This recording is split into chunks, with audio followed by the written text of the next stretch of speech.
Hi, welcome. Thank you for joining us today, and for all the people on the call.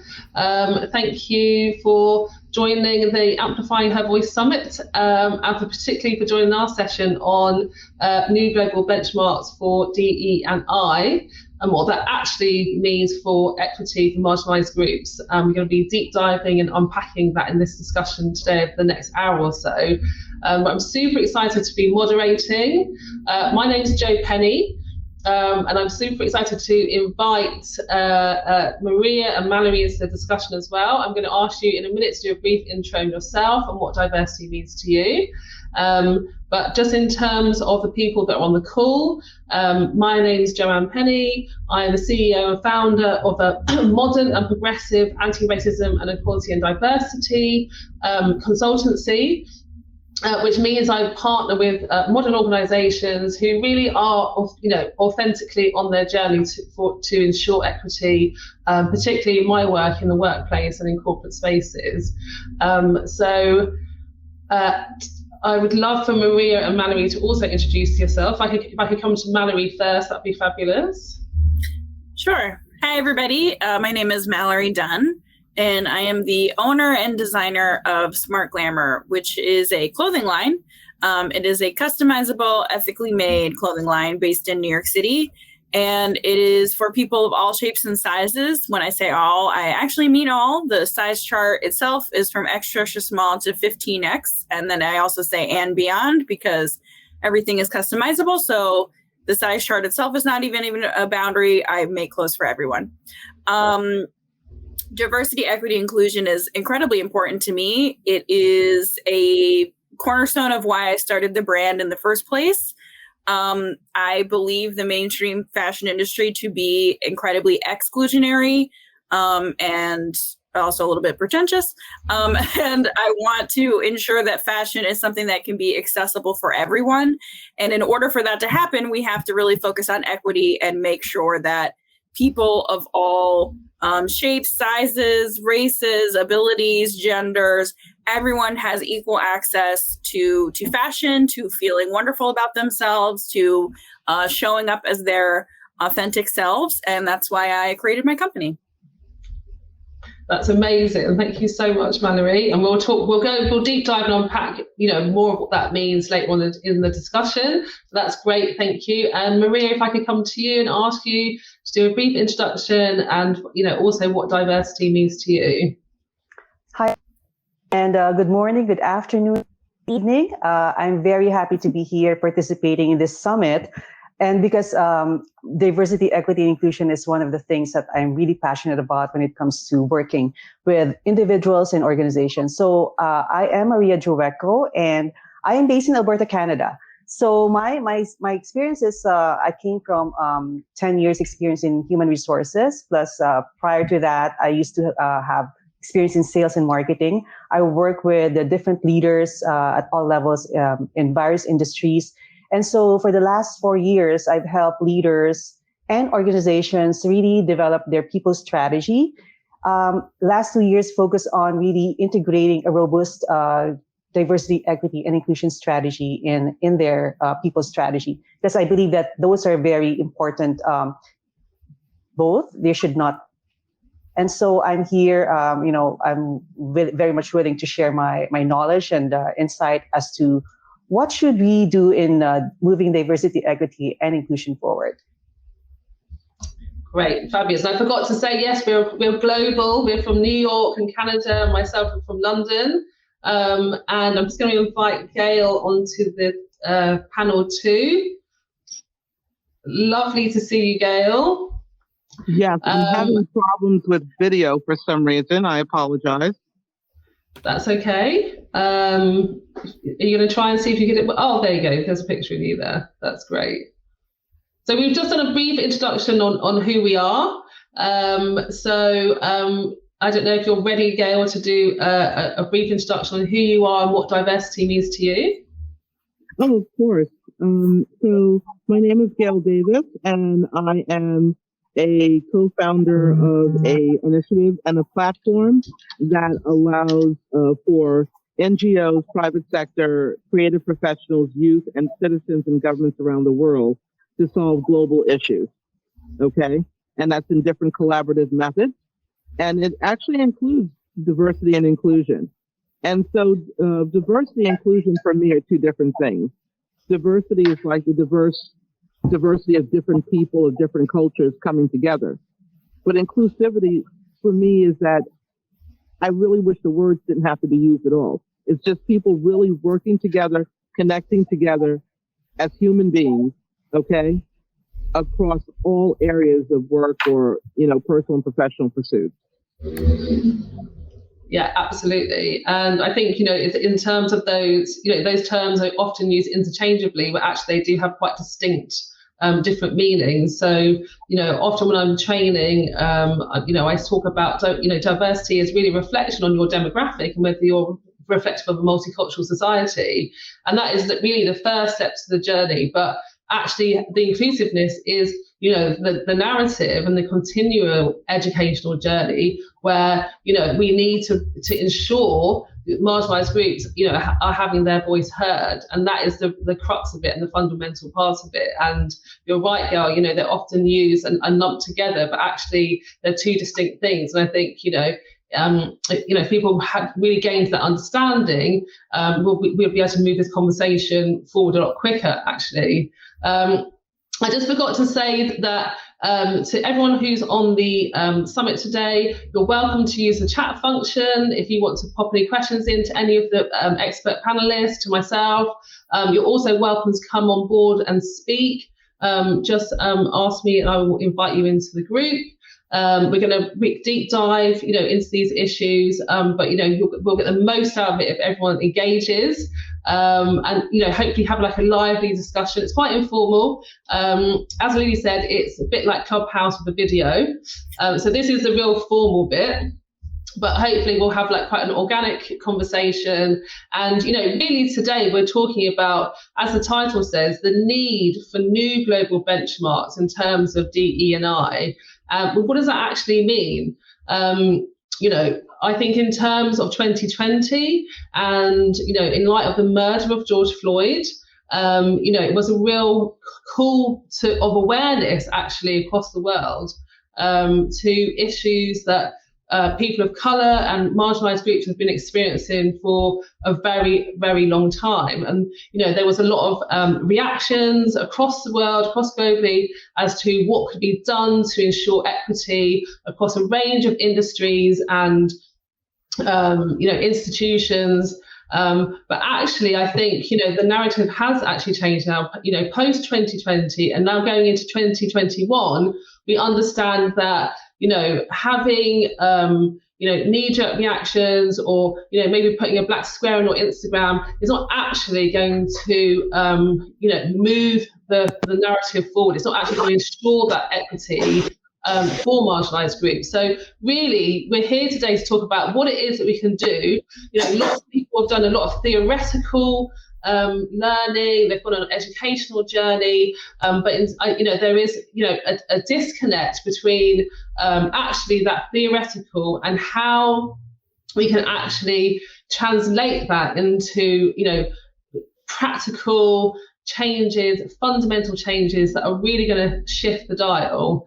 I'm really pleased that we've got a range of experts on the summit today, so we can really talk about how we're going to do that. What is this call to action? What are we going to do to move the narrative forward? And I invite you, as expert panelists, to really talk about what you think you could do in your particular industries, in your work.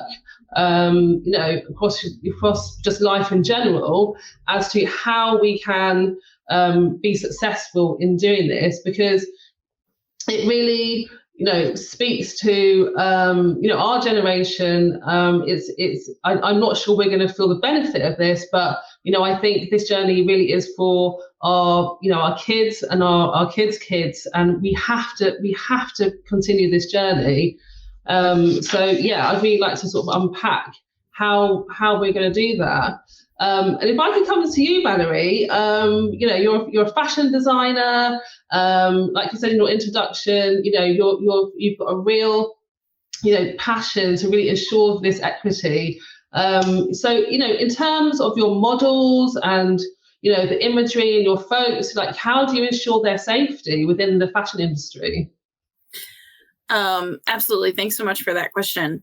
I do really think I want to say very quickly before I answer that specifically that what you're saying about, having the theoretical idea of this versus actually tangibly doing something is such an important thing to focus on. And I think that the answer to it is that there's a million things that can be done, right? And it is very dependent on each individual human being and like what spaces you're in, what privileges you have, what power structures you're a part of. And so it's going to be a different answer for all people.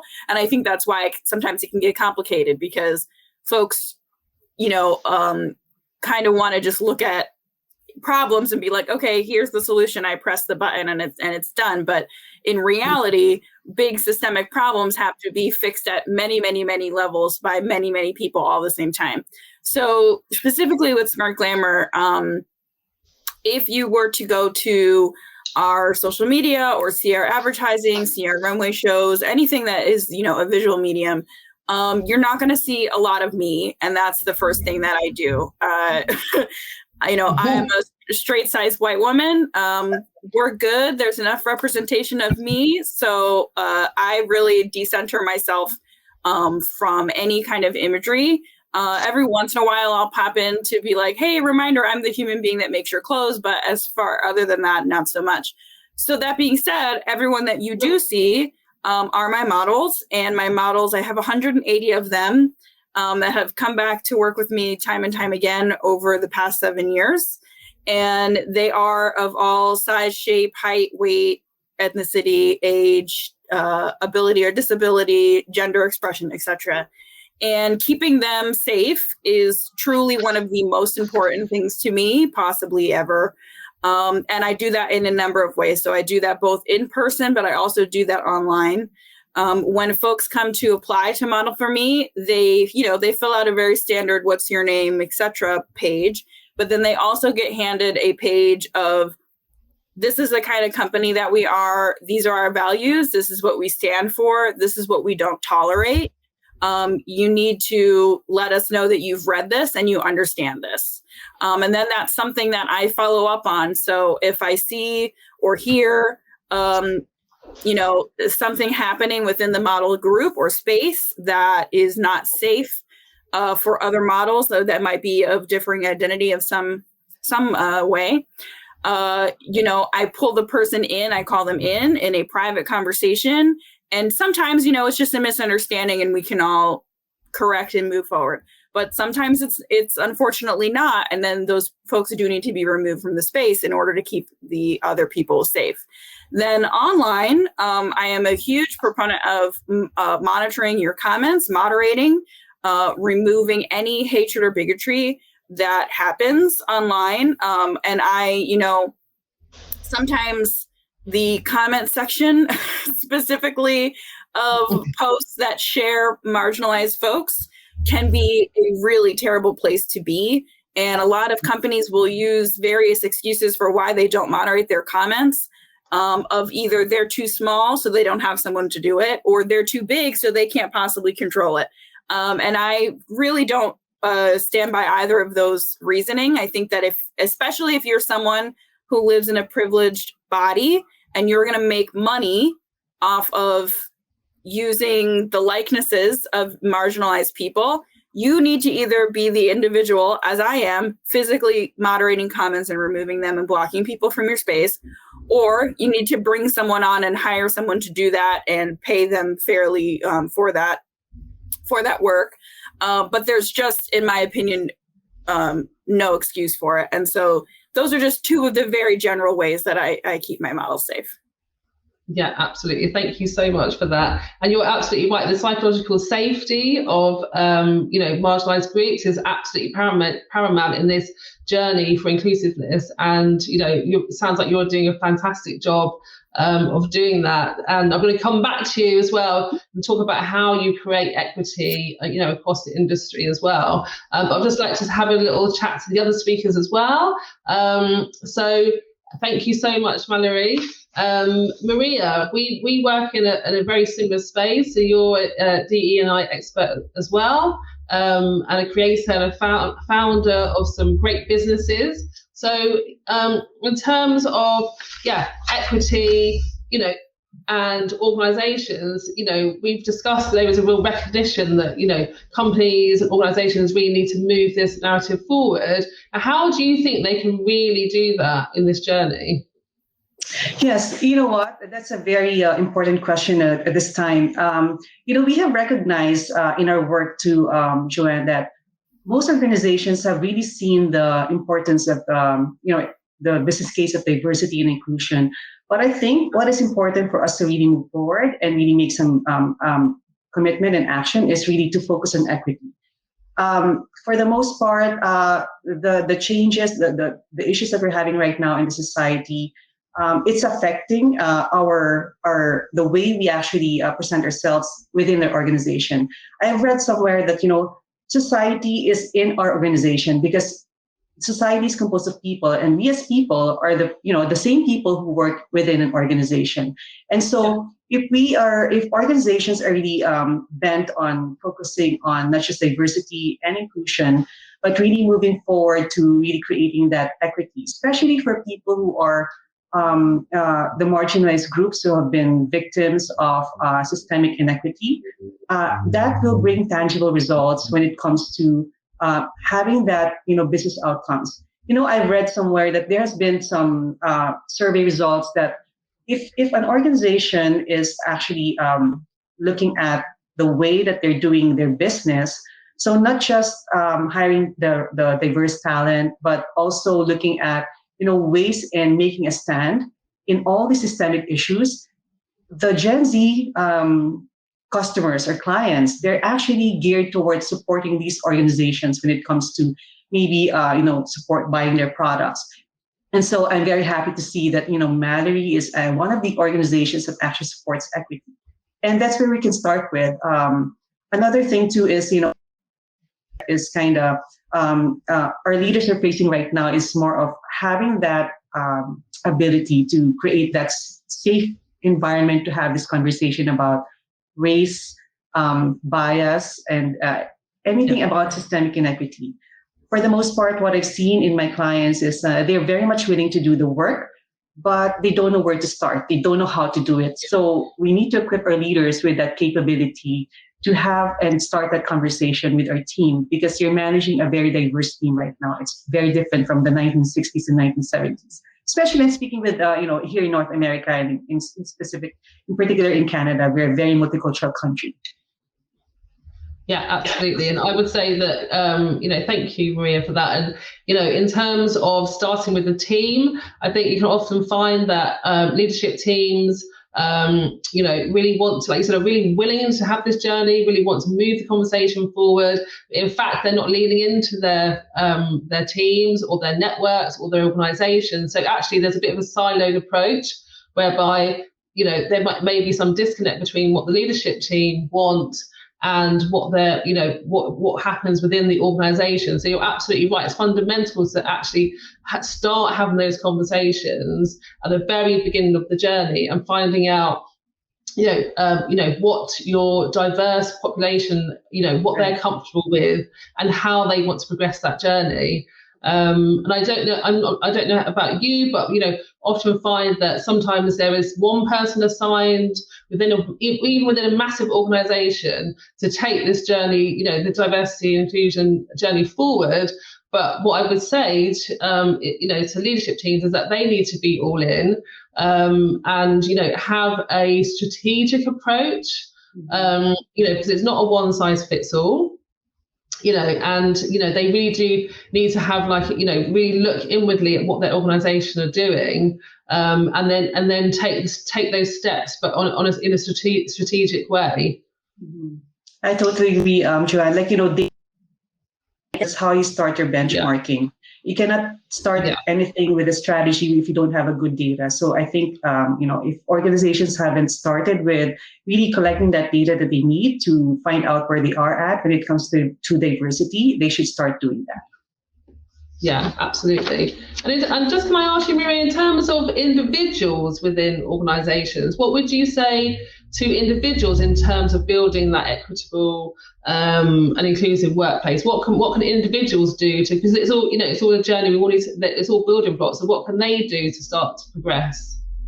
I think it needs to have, a shift in mindset and behavior is very important. And that's, as an individual, we have that responsibility. I think diversity, equity, inclusion is a responsibility of everyone, more so with those people in the higher position. But having a shift in mindset, so having to understand your own biases, because we all have our own biases, having to challenge the assumptions, and then making a commitment to really change any of those behaviors that are really stopping us from moving forward with creating an equitable structure, practices, or policies within our organization, and in the society as a whole. I think we should start with that within our own selves, as leaders and as individuals within our organization. Yeah, I think there's a real recognition that there needs to be individual and collective responsibility, right. And I think you have to have both of those to actually make sure that everyone's all in on that journey, and to bring, like you said, to recognise those biases, to challenge those biases, to challenge those assumptions, as individuals, and also looking at your organisation as a whole, and how you're speaking, how your brand speaks to your clients, how your brand speaks to your organisation. Is absolutely fundamental. Oh, I think Gail's trying to come back in. I'm just going to let Gail back in. So whilst I'm letting Gail back in, Manny, if I could come back to you, it'd be really interesting to find out why you decided to launch a business that is rooted in inclusion and accessibility and equity. What took you on that journey? Why was it important to you? Yes, thanks so much for that question. I think that's probably a question that a few people have in the back of their mind when they realize that the company is being run by a straight-sized white lady. It's just a fair question. I think it's basically a lot of things. It's the culmination of my whole life and upbringing, right? But I'm originally from Newburgh, New York, which is an hour and a half or so upstate from New York City. It's an incredibly diverse area. So not to say that as soon as you live in a diverse area, you automatically are, anti-racist, anti-ableist, etc. That's clearly not the case, but I think it does help, when you live in a place that's a little bit of a bubble and you only see people that look like you, it's definitely puts that extra first step in front of your awareness, because you're not engaging with anyone that's different from you. Whereas, my entire life, all of my friends, everyone that I was surrounded with were people that didn't look like me.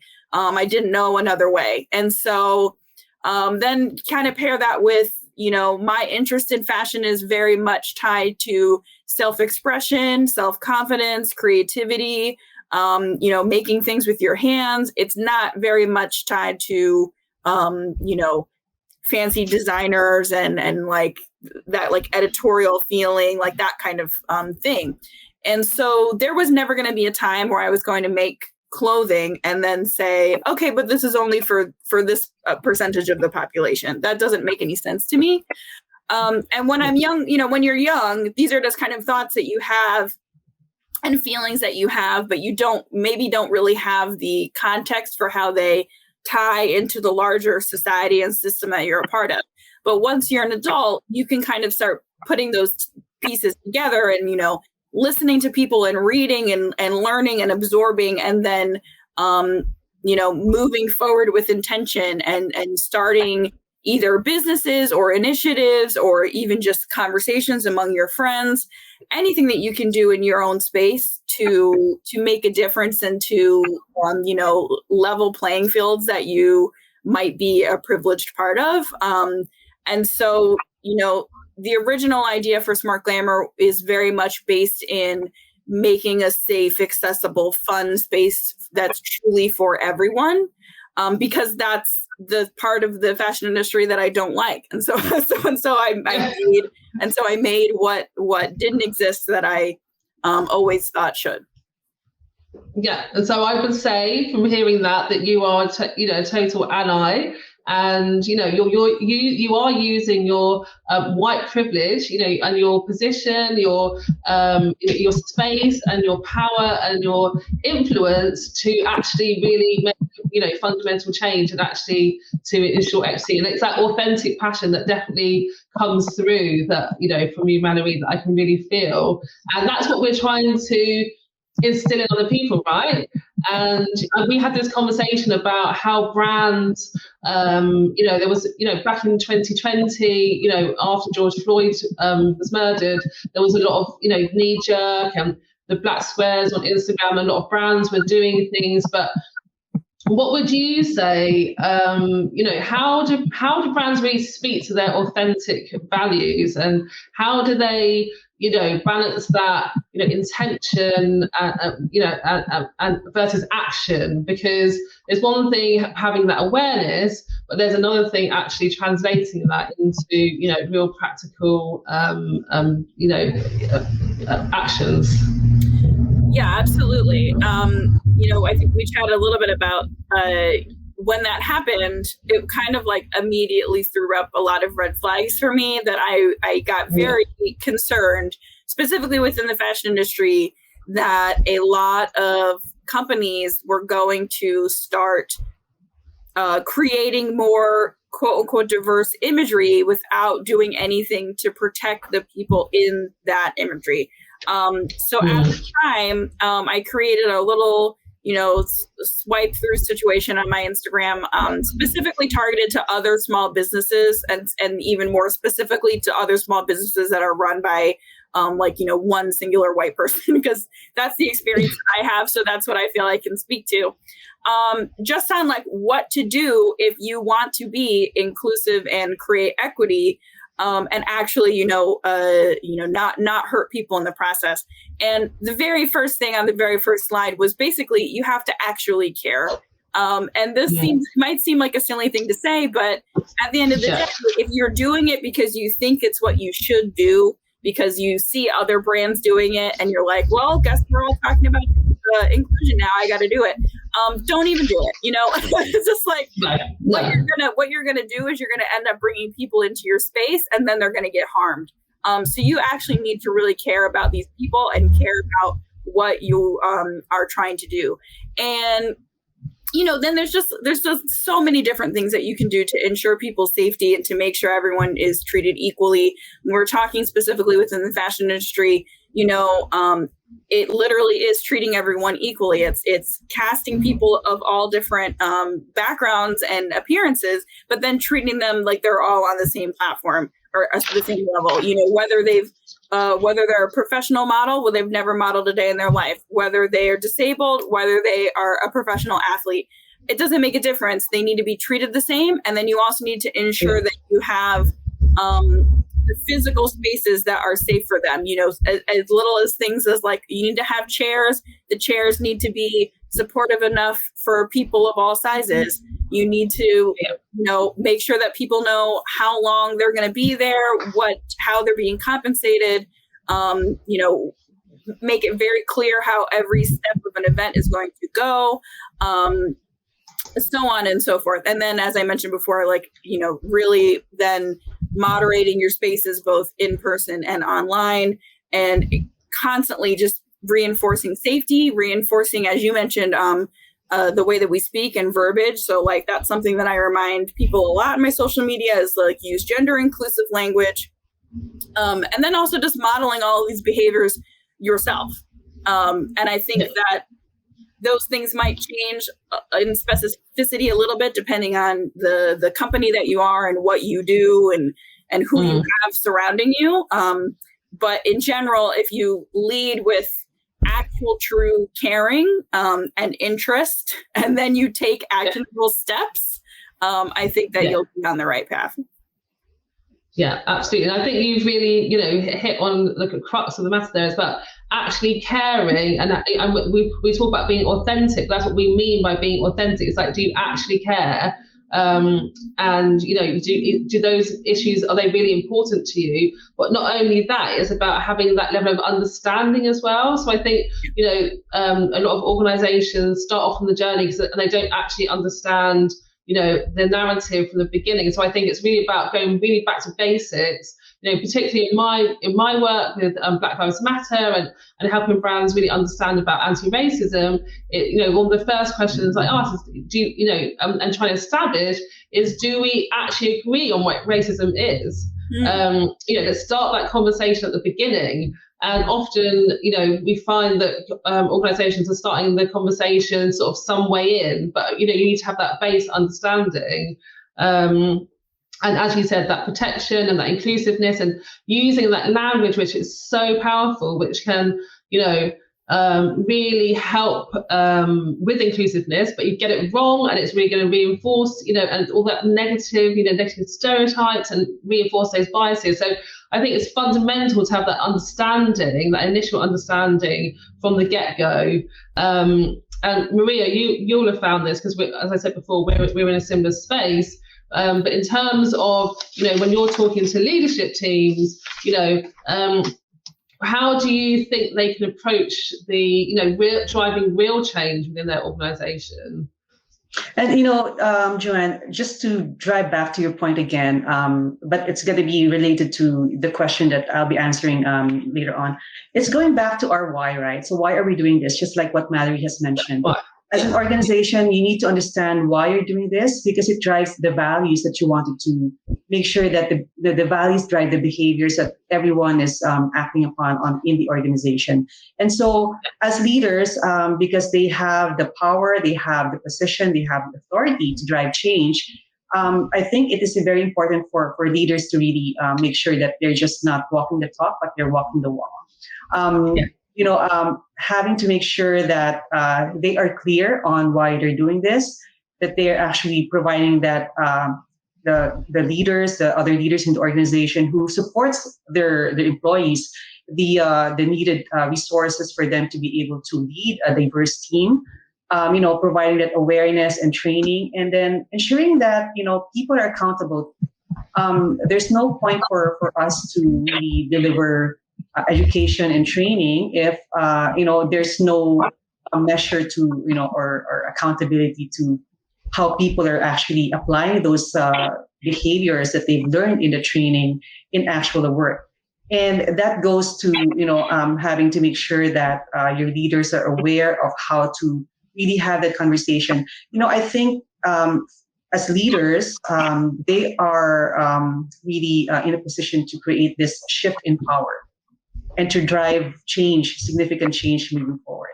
As leaders, they need to have, we all know that emotional intelligence is very important for everyone to have that, relationship, build that great relationship with others.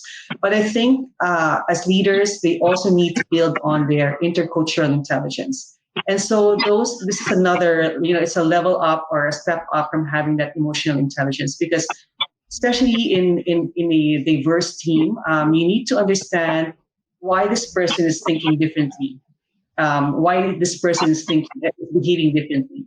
It's different from what your own worldview is different from how you were raised up, but you need to understand why they're doing that and what drives those behaviors. And then suspending judgment, again, challenging your assumptions and removing your bias. So I think leaders have this great responsibility to really make sure that they are skilled in a way that they know how to really lead a very diverse team. And, looking at the structural changes that they needed to do within the organization, where are the inequities, happening? Is it with pay? Is it with hiring talent? Is it with promotion? Those are very important things that leaders need to consider. Otherwise, if we miss one thing, it will hold us back from moving forward in creating that systemic equity that we want within our organization. Yeah, absolutely. And I'm definitely going to come to you again in a second, because I know you've been having some technical difficulties.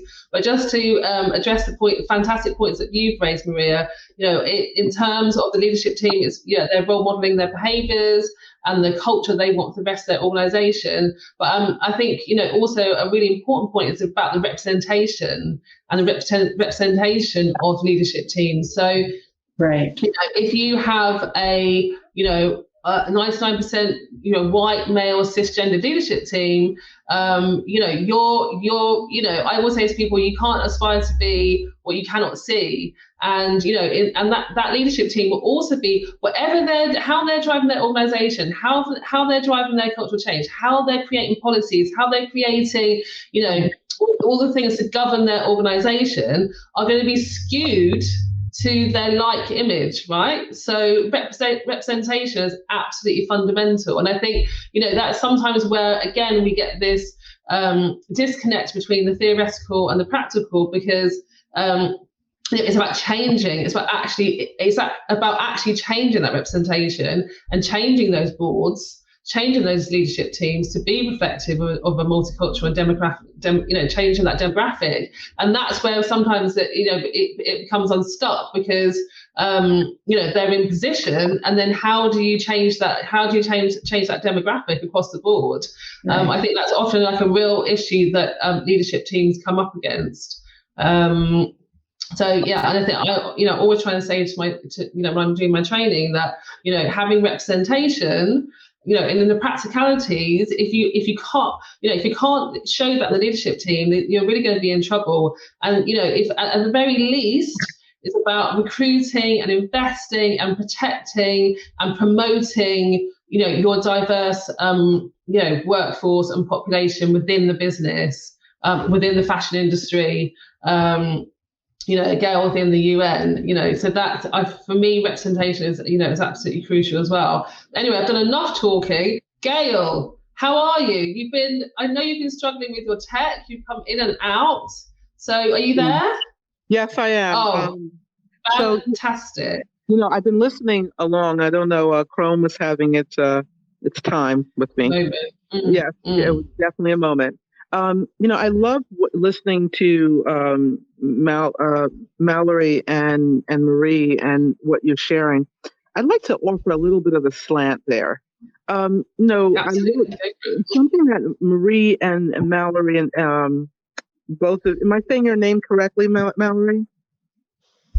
Yes. It's Maria. Mallory, yes. Yeah, thank you. And no, I know the difference there. I wanted to share what is interesting to me. So I am a UN representative, but that is not who I am, I'd like to say, okay? Who I am is a person that works across all industry and specifically with creative professionals. So I could really relate to what Mallory was saying, but then I can turn around and really relate to what Maria was saying. I think the first thing that we have to start with, when I talked about diversification and inclusionary I think if we can, we all have these buzzwords. If we could begin to release the buzzwords from inside the corporate arena and begin to navigate and start using human beings, okay? One of the things that Maria spoke about, I'd like to share something as an example. There was a woman that I work with closely. She's the first of its kind. It's a hip hop dance conservatory, okay? And they actually take Shakespeare from hip hop music and turn it into Shakespeare and tell the real stories of like Shakespeare or the real story of Cinderella, which is an African story where a lot of people don't know, where she was almost forcibly raped. I'm sorry, Sleeping Beauty. So what I want to say about that is we have to look at the importance of the background of the person, okay? And how they are raised and how they're connected with.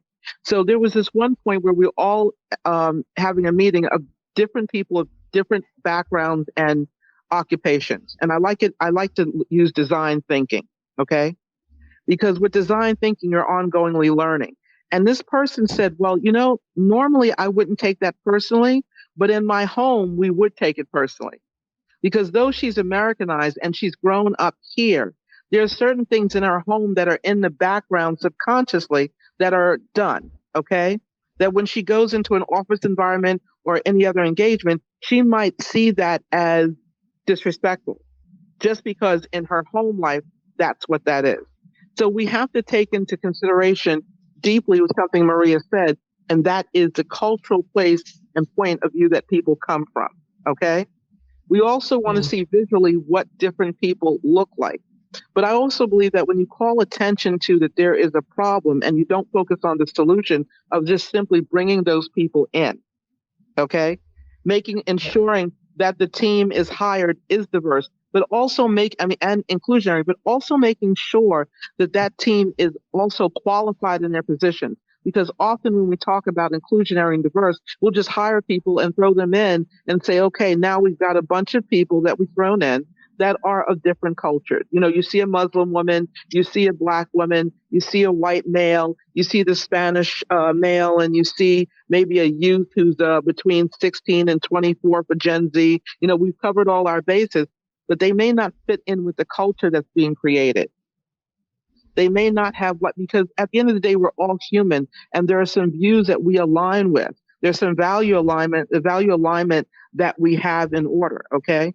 I want to get to a place where Mallory is not saying, well, I'm the white girl in the background. No, I'm just a woman who's in the background, that I work with a group of diverse women who can share their cultures with one another. If we begin to use that sort of verbiage, that changes the landscape in which we are talking about living into. But the more we continue to, how are we going to work out diversity and inclusionary issues when we're talking about it, but not the solutions for it? So if we speak the verbiage of, oh, wow, Mallory just brought in this lovely woman from Sudan who's going to share how, her beautiful skin color and what emanates from that region of the world. People can learn from that way rather than, oh, she's from Sudan and she's very dark and Mallory's a white girl who's got the straight frame or she's a little bigger than the normal fashion, whatever. Mallory doesn't have to go through all that. Mallory's just the person who brings in the people of different cultures who are sharing who they are. And that's how you begin to connect with one another. That's how you begin to speak into exactly the solution that you're creating, rather than more about how we need to bring in diversification and inclusionary. I don't know if that makes sense. Yeah, I think that absolutely makes sense. And I think, just recruiting people, a diverse work population is not a solution. Again, that's what I was talking about, the investing.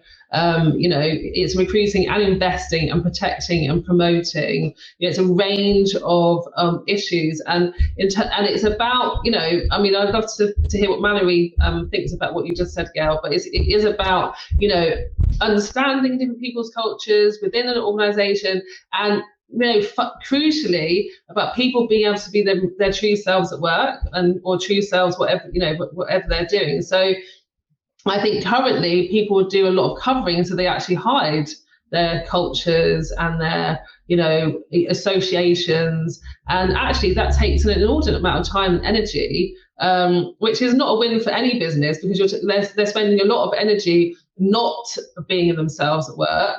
And again, it doesn't help with that cultural understanding. So in terms of me as a Black woman and a view girl, it's only just become acceptable for Black women to have natural hair at work, to be perceived as professional. Before it was just perceived as totally unprofessional, which is why we spend ridiculous amounts of time straightening our hair, or people might not wear African garment or clothing or whatever. So yeah, I think it's definitely about people being able to be their authentic selves wherever they are and wherever they work. I just want to say one last part on that point that you said. That is the point that I'm getting at, exactly what you've just said, Johan. It is a point of being able to be yourself. And I do believe that it is shifting, because as an example here, my business partner is Asian. My other business partner is Dominican. I from 5 years old had a dream. I don't want to sound like Martin Luther King here, but I had a dream that every person would be of different cultures. And that's what I created. So what I'm saying is that what you think becomes a reality. And so what you think is what you take an action in. Okay. And that's across the board to any human being. So that is what I'm sharing when I said about Mallory being able to say, hey, I'm just, these are the people that are working with us. You have an opportunity to learn about their culture, their food, or their fashion, where they're from, and however she wants to introduce that in working together with the people that she's working with. And what she's doing is serving the population of the world to learn about her culture and others' cultures.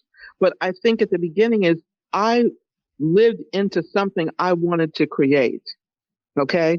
And when we speak about more diversion and inclusionary aspects in the authentic self, we have to speak into the reality of what it is that we want to create and make the room for it. Because often we're speaking about, I want more diversity. There needs to be more inclusion here. But, and then people want to know how to do it. A how-to can't be the same for everyone. It's retrofitted to meet the requirements of each situation. But we have to speak into the reality of what it is we want to see happen, not more of about the conversation, but the solution itself, and speaking in a way that people can get on board and have it happen together as a group. Sorry, I didn't mean to speak so long, but I just wanted to say that.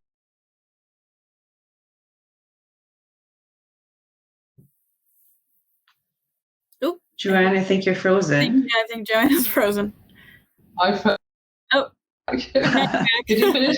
Did you finish? Did you finish, Gail?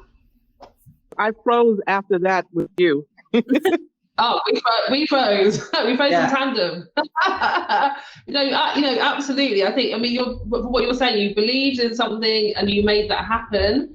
Which is, and you made it a reality, which is fantastic. But sometimes we do. I mean, statistically, we know that. Particularly in terms of my work, Black and ethnically diverse individuals are not given those leadership positions, are not given those promotions, are not recruited, are not invested in. So, we do need allies and advocates that do have the power and the privilege and the influence to actually make those spaces as well. No, but I'd be really interested. I totally agree with what you're saying, Johan. We're saying the same thing. What I'm saying is that we need those advocates, but we have to speak about it in a way that people will get on board, not continue to talk about what the problem is. That's what I'm saying. Yeah, no, absolutely. I think we're totally on the same page. I think we're agreeing. And this is what this is all about. What are these new global benchmarks? What are the solutions that we can push this forward? And because we've been doing this for a long time, right? This is nothing new. So that, this need and this want for for equity and is not a new thing. So where do we go from here? What are the practical solutions? What are the things we can do? And you're right, language is so powerful. And Mallory and Maria and I spoke about earlier about how, the language is such a powerful way to connect. So, I absolutely agree with you, Gail. I'd be really interested to hear what Maria and Mallory think about what Gail just said as well. I have a few different things came up for me. So the first thing I will say is actually when we're talking about language and whatnot, within my branding, I actually hardly ever say diverse. Because it has become so much of a buzzword and so much of especially within the fashion industry, just kind of like, oh, we'll have this one token person who doesn't look like everyone else. And so I never say that what I'm attempting to do is create a diverse group of people. What I bring up a lot of time is accurate representation, because what I want my imagery to look like is what people see in the world. And that means, the majority of women and femmes in America are plus size, so the majority of my models are plus size. That's just like one very quick example. So it's more about being an accurate representation of the real world than it is about trying to like fill what your version of diversity might mean. Then the next thing that I thought of was, so often when specifically fashion brands, but really any kind of a brand that has a product but uses models to sell that product, when they start trying to be quote unquote inclusive, sometimes they'll kind of do it like only for a campaign, like for a special thing. It's kind of like, when you only feature LGBTQ people during Pride Month, like that kind of thought process. And then on top of it, the people that you bring in, you kind of also expect them to be like almost like mouthpieces, like they have to come in and model for you, but they also need to be the representation of that group and have things to say about their experiences. And while I think it's incredibly important to pass the mic of your platform to people who want it, I think it's also almost equally incredibly important to allow people to come model for you or come work for you, come whatever for you, and also just be themselves, just be a person that doesn't need to be, you know, the representation or like the speaking voice of this group. So like, for instance, I have models who may be non-binary that never have to talk about being non-binary. I'm never going to point them out as non-binary. And then at the other end of that spectrum, I also have models who are non-binary who want to have the platform to talk about those issues. So I think it's equally important to be, especially if you live in a privileged body, to give your platform to folks who want it, but also allow people to just the safe place to just be themselves and live their lives and not have to be constantly talking about what makes them different and why, you know, they need extra, you know, considerations or whatever the case may be. And then the last thing, you know, I did, you know, obviously mention that I'm a white lady, et cetera. And that because of that, I removed my personal imagery. And I think that that's something that at this point right now, present day, needs to continue to happen. I think obviously in an ideal world, we'll get to a place where that doesn't need to happen. But, you know, the fact of the matter is that there's a lot of white people who even like when you address them as white people, they go like, ooh, you know, so I think that the majority of white people need to be confronted with their whiteness and what that means. And so if me bringing up every once in a while, like, hey, I'm the person that runs this brand, but you're not going to see me that much because I'm already represented and that imagery is not really what we need right now. I think that's a twofold reason for why I do that. And half of it is that other white people need to even just take that in and realize that like, oh, right, I already am represented almost everywhere I see. So like you need to give up a little bit of your power and your platform and actually diversify what people are taking in on the internet. Mallory, I have to say that I totally agree with what you're saying. What I was saying was that not that they are going out of their way to represent their country or whatever, but it's that when people see it, Mallory, they automatically can see that is what's there, okay? That it's a person and it's a human being who just happens to be from another country, and you can learn about all aspects of them in your fashion or whatever. So that's what I'm saying, not that they go out of their way to represent or have to. And when I talk about being someone not having to mention, if we see, I don't see anyone as having more power than the other. And the people that I'm around and that we talk to, we try to engage is that all of us have the same amount, okay? And there's enough for everybody out there. And what I'm saying is that, yes, you have to say it, but if you speak to, like what you just said right now, all that you just said, if we speak in that way, and that way is the solution, okay, then people can get on board with that, okay, with what you just said, I said, and Johan said, and Maria said. But if we speak about, oh, this is still going on, and, you know, we need to stop this, and we need to stop that, or we need to include this, it's still the we need to, instead of as the way that you spoke of it, this is why I do it, this is what happens, this is what it looks like, and this is what's there for me, okay? Then people can get on board with that. But if we're still seeing it in a problematic way, then we can't get to the bottom of it to have people jump on board. That's what I'm trying to say. We've just had some interaction on the chat as well. Bessie Lamar, who's head of people, head of transition, has also said, I like the term accurate representation. However, what you see is where you live. Unfortunately, whether many of us choose to be a voice for your group, others see you that way. So I don't know if you have anything to say about that, Mallory.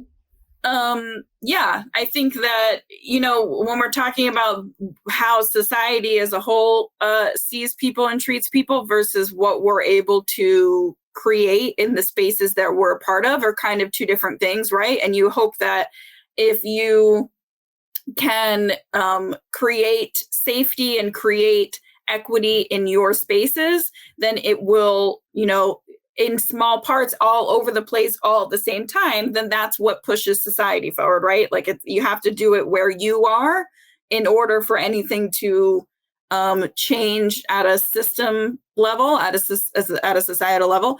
And what I meant by, being a voice for your group or not is truly that like there are people who, maybe they have marginalizations that are not easily viewed. They're not as visual, right? Maybe somebody who has an invisible disability. I want them to be able to come and model for me and just be a model if that's what they want to be. If for one day they don't want to be talking about the fact that they have an invisible disability, they don't have to.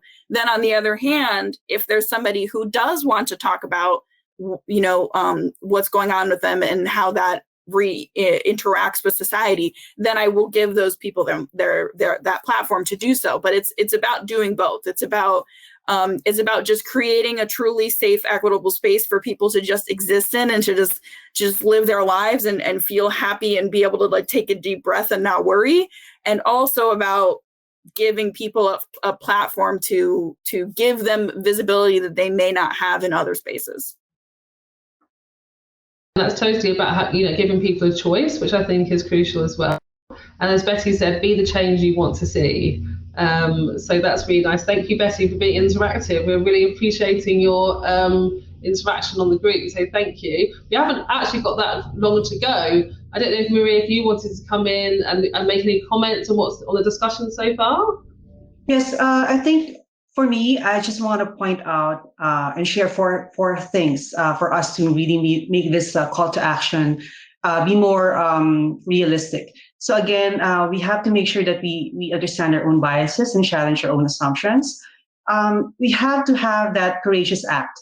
So again, courageous act is making sure that you're doing your everything in your power to make sure that you are not adding or contributing to that inequity in the workplace and in the society. Also, having that courageous act is being an ally, just like what Mallory, as a white person, is doing. She is being an ally to people who are marginalized in the society. Third is having that commitment to sustainable change, because if we, diversity, equity, and inclusion is not a one-off initiative. It is a journey, and it needs to be continually checked. Feedback is important and needs to be revisited. So just like what Gail said, having to include the design thinking. So if you want to improve your employee experience, make sure that as a leader, you're asking your employee, just like you're valuing your the feedback of your clients. So you have to make sure that employee experience is also very valuable. And then also look at systemic thinking, like, how does, you as a person, as an individual, as a leader, and the collective, the organization as a whole, how does your work impact the whole, the ecosystem of your business? So those are very important things when it comes to commitment. And lastly, I think this is a very important, like collective action is very important. So us collaborating in this particular space when it comes to having this conversation in D&I is very important, because we actually are amplifying our voices. And this is a ripple effect when it comes to, us wanting to make that meaningful change and impactful change within the organization and, in the society as a whole. Yeah, thank you, Maria. And I think, just having this conversation, across different industries and different sectors with different people is just illustrative of the fact that, it's a really nuanced conversation. There's many different facets to it. And as you said, Maria, it's a journey, it's an educational journey, one that everyone individually and collectively needs to embark on. It's not a static space. And, we all have that responsibility to have that continuing educational journey and keep learning and keep hearing different people's perspectives, and and that's crucially how we're going to move this conversation forward. But I think, today has been really, I'm going to invite Gail back in, has really been illustrative of the fact that, it's not a simple dialogue. It's not a one size fits all. It's not one solution is going to solve, it's not going to solve everything. It's so nuanced and so different. And, we have to keep, continue with the education, keep talking. And I think fundamentally making practical, tangible changes wherever we can, like you said, on an individual and collective basis. And if you do have a powerful voice, if you are in a position of power and influence, then using that position to amplify the voices of other people, of marginalised groups, creating space so they can actually have a voice as well. And I think, that they're some of the ways that we can have this call to action in 2021 and keep moving the conversation forward. And as you said, Maria, this is about walking the walk and actually, assessing, 3 months, 6 months, 12 months down the line, what are the actual things that have changed?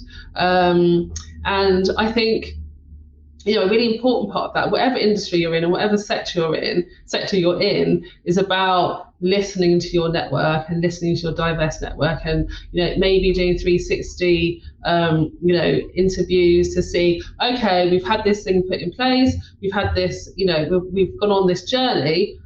What's actually happened? Has there been some fundamental, changes? And if there hasn't, then it's time to revisit. But like you said, it is a journey which we all have to keep going on. So we have got Gail. Please do come in. I did want to add something. Thank you, Johan, for really eloquently sharing everything that we've just said, because it was really beautifully put, the way you played. Oh, thank you. And Mallory, thank you for that, really giving another lens to which all of us could look through. Okay. Yeah. And Maria, I wanted to say something about design thinking. This is an idea that I wanted to just share with everyone, Johan, and see what you all thought about it. And everyone can take, in design thinking, whatever you do as a team is like an ongoing prototype. Okay. And inside of that, they actually go to people in the field to see if that prototype is working. What would it look like when you talk about we are the change we want to see? What if we began to get people from different communities or even within our organizations to say, this is where we started as a team. How does it look? How are we doing?